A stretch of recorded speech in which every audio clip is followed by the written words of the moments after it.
Voy a tratar de responder a esa pregunta, ¿cuál es el significado del rechazo? Combinando lo que a mi juicio son las razones precisas de la derrota del proyecto constitucional con el panorama un poquito más general del país.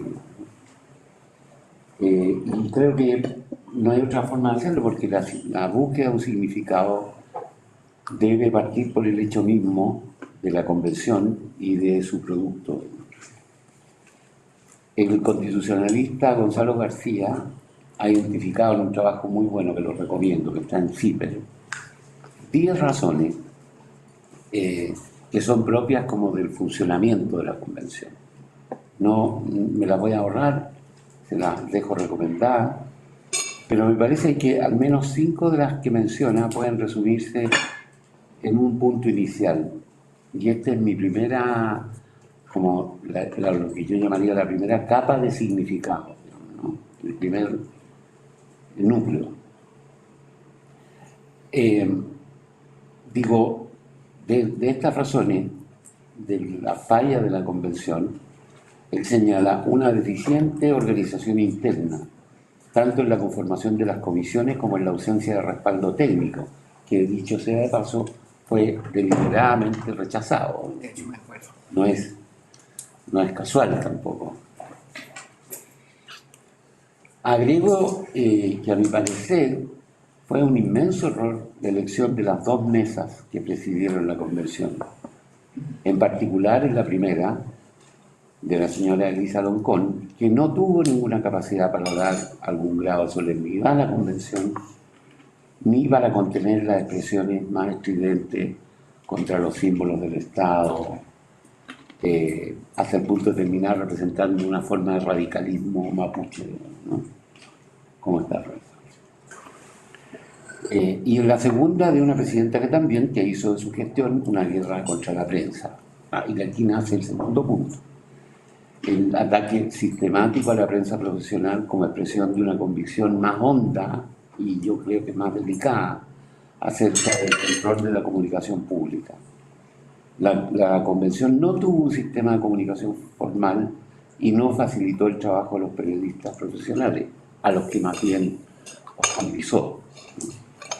Estuve entre los que advirtieron tempranamente acerca de este fenómeno y no solo recibí reprimendas de algunos convencionales, y solo recibí reprimendas de algunos convencionales que querían sentirse, según me pareció, como dentro de una torre asediada.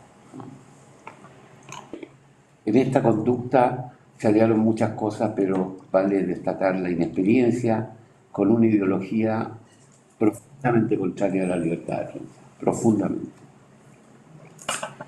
Señalaría como tercer punto la cierta rendición de los intelectuales de centro y centro-izquierda que no le dieron importancia al contenido del proyecto, sino al proceso, ¿no? Según una tradición ya que viene valorando más las formas de hacer que los productos, y que confundieron los excesos con las demandas supuestamente nuevas de la sociedad. Yo creo que los casi 400 artículos del proyecto son una expresión de esa claudicación, ¿no? Luego, las inconductas sistemáticas de muchos convencionales, esto ya se ha repetido mucho en el foro y fuera de él, pero que convirtieron a la convención, yo creo que en una extensión con fuero, por así llamarla, de la Plaza Italia. Y desde ese sentimiento se permitieron ofensas sistemáticas, claro, a los símbolos nacionales, que es lo que se ha dicho mucho, pero yo creo que más que eso, a los movimientos populares externos a la convención y también a muchos grupos de interés, grandes o pequeños, pero importantes. Una investigación de CIPER ha establecido que grupos opositores gastaron 116 millones en activar 29 cuentas de Facebook e Instagram. Esa cifra es indigna, incluso de una campaña municipal. Por lo tanto, creo yo que eso hace triza el argumento de que el rechazo se impuso gracias a una inmensa campaña de la derecha. Hasta ahora esa campaña solo se puede rastrear en materia de previsión, aunque ahí lo principal fue el rechazo de la convención a la iniciativa popular de ley Con Mi Plata No, que era bastante masiva. y más débilmente en materia de vivienda y propiedad privada. La referencia a tan inmensa campaña en general pasa por alto la magnitud de la que encabezó el gobierno, que se dio, entre otras cosas, una impresión masiva del texto constitucional, eh, además del apoyo a la movilización de ministros, altos funcionarios y autoridades regionales. Hasta ahí llego con una primera capa de significado, digamos, ¿no? Una segunda, creo yo, emerge precisamente de este compromiso del gobierno, presidente de la República, con el proyecto constitucional. Los sociólogos vinculados a las empresas de encuestas afirman que el cambio de tendencia en el apoyo al proyecto se produjo en la primera semana de abril, ¿no? Donde se registró 46-36 a favor del rechazo. Y que el cambio de tendencia en la aprobación del gobierno se produjo en la segunda semana del mismo mes, o sea, 7 días después, que pasó de 50 a 40 la aprobación de presidente. Esta sería, de todas maneras, al margen de la Convención Constitucional, la más violenta caída de un gobierno en las últimas décadas. Estamos hablando de apenas un mes después de la asunción. Soy respetuoso del trabajo de la encuesta y no dispongo de herramientas equivalentes para refutarla, así que solo cuento con mi intuición en esto. Y mi intuición es que el gobierno comenzó a perder aprobación desde el momento mismo de su asunción, otra vez por un pequeño grupo de razones que me parece identificar en los siguientes puntos. Uno, la voluntad como estridente y vociferantemente refundacional, asentada en un polo de izquierda, el Frente Amplio con el Partido Comunista, que no tiene mayoría en nuestros órganos de representación, Congreso, gobernadores, alcaldes, es decir, que no ha demostrado tener mayoría en ninguno de los órganos relevantes de la República.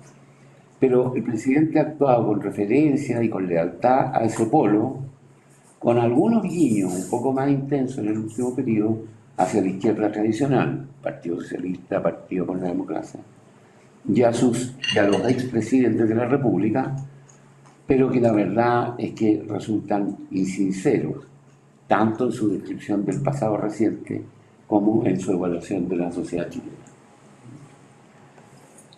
Segundo, la concesión constante hacia la violencia, que partió con la exigencia de liberación de los presos de la revuelta, ¿verdad?, hasta la conducta vacilante e ingenua, por decirlo menos, en la zona sur. Hay un problema con la autoridad, ¿no? Hay un problema de resistencia a la autoridad y probablemente de rechazo a las formas coercitivas con que la autoridad se ejerce. Tercero, de nuevo, la devaluación de la dignidad de los símbolos en nombre, esta vez, del cambio generacional, ¿no?, que hace cierta gala de una experiencia, de revisarlo todo, digamos, y este comportamiento reiterado de pedir disculpas continuamente por errores que en la conducción del Estado merecen un trato más alto. Y en cuarto lugar, el envolvimiento del gobierno en la campaña del apruebo con la declarada de que su triunfo facilitaría un programa de gobierno radical y que obliga a entender que el triunfo del rechazo es una refutación de ese programa y al menos de una gran parte de él. El gobierno, en mi opinión, no ha dado señales de que lo entiende de esa manera, con la excepción de un cambio de gabinete limitado y también, en mi parecer, poco coherente. La velocísima evaluación del gobierno, sin embargo, no puede entenderse limitada a su gestión, sobre todo por la velocidad que se ha dirigido, sino también al respaldo al proyecto constitucional. Y de aquí creo que nace un tercer nivel de significación, una tercera capa de significado, que tiene que ver, creo yo, con el fin de un momento social confuso y equívoco que ha llevado a un conjunto de interpretaciones apresuradas y simplificadoras. Algunos apuntes sobre esto. Primero, la caída del proyecto de la Convención, creo yo, debe entenderse como la caída del movimiento del 18 de octubre del 2019. que ha sido interpretado sin pruebas como un juicio contra los 30 años y como la expresión de un malestar social mayoritario. Ninguna de estas dos cosas parecen ciertas, pero han sido el fundamento del gobierno actual. En la medida más visible, el 18 de octubre fue un movimiento de jóvenes marginalizados, sumados a bandas de delincuentes, barras bravas, anarquistas, en fin, distintos grupos de demandas agregadas, pero no unitarias, y en ningún caso un movimiento homogéneo con demandas no ya precisas, sino que se pudieran identificar. Segundo, de cualquier modo, ese movimiento llegó a su fin, creo, con la pandemia del COVID-19, que introdujo la presión de nuevas necesidades de subsistencia, una especie de realismo forzado, ¿no?, que empezó a ponerse en contra del desorden callejero, la provocación feminista e incluso el movimiento ecologista radical.